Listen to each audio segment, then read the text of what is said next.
The great initiative in this war is ours. The initiative to stop it must be ours.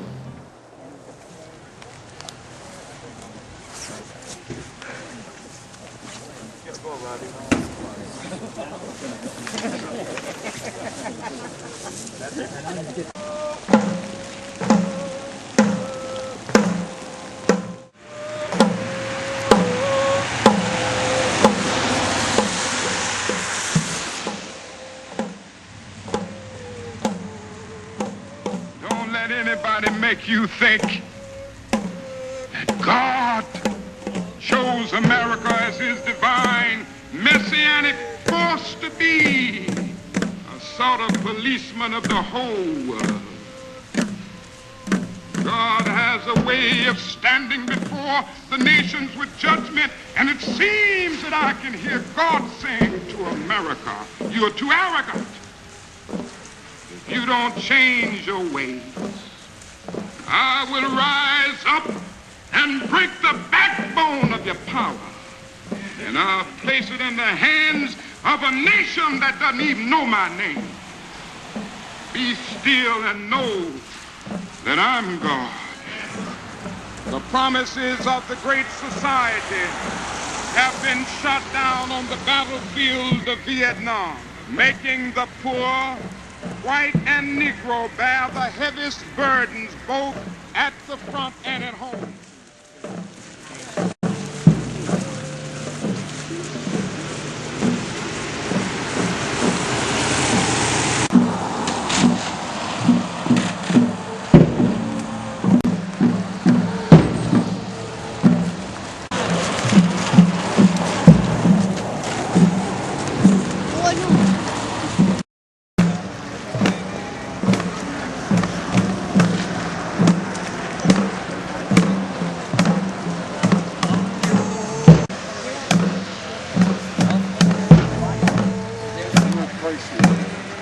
All over Sub-Base Bangor, we're gonna let it shine. All over Sub-Base Bangor, we're gonna let it shine. All over Sub-Base Bangor, we're gonna let it shine. Let it shine, let it shine, let it shine. We shall overcome.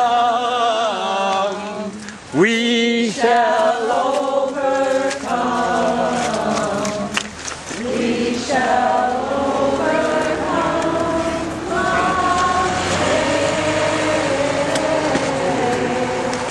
Only in my heart. We shall overcome one day. We shall overcome one day. We shall overcome one day.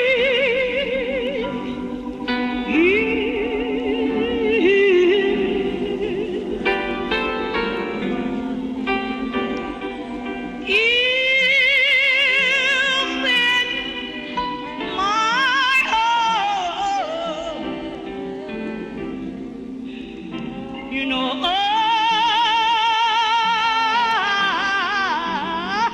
I do believe. Hallelujah.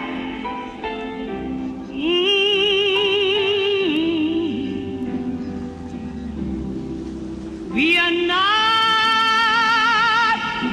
afraid no more. We are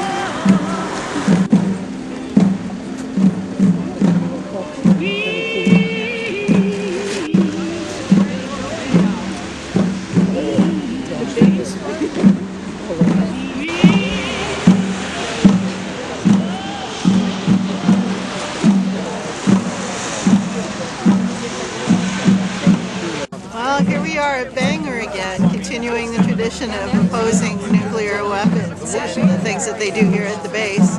And this has been one of the larger protests that I've seen, even though it's pretty cold and wet. So I'm pleased that I also noticed from the people that are driving into the base, we aren't getting as much animosity as we used to. And so I'm very proud of the people who've gotten arrested, and I'm glad that there's so many people here in support of them. So much talk about Iran might want to get a nuclear weapon, or North Korea, and the fact is that the U.S. has far more nuclear weapons and a far greater willingness to use them than any of those other countries. So let's start here at home and get rid of them, especially here at Bangor, which has probably more than any place in the world based here.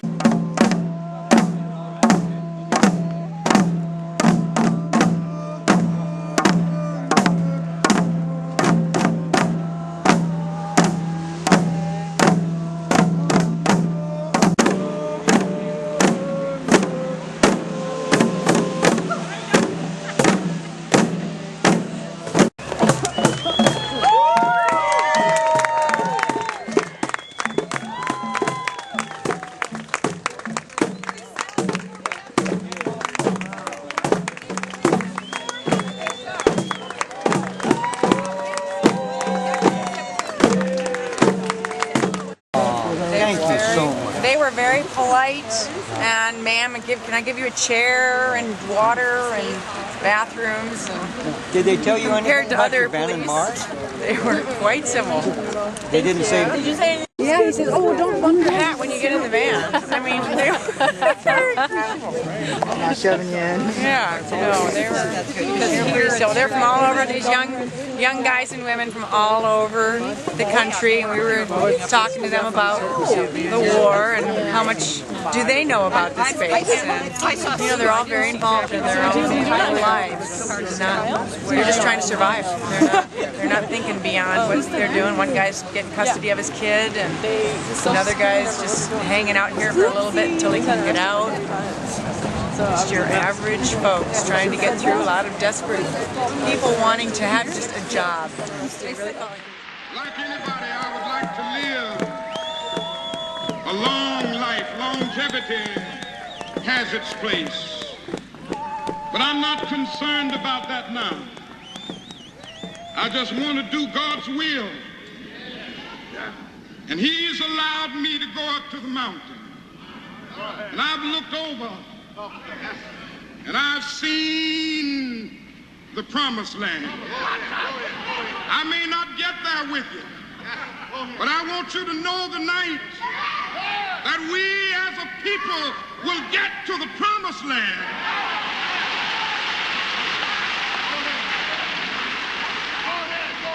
So I'm happy tonight. I'm not worried about anything. I'm not fearing any man. Mine eyes have seen the glory of the coming of the Lord.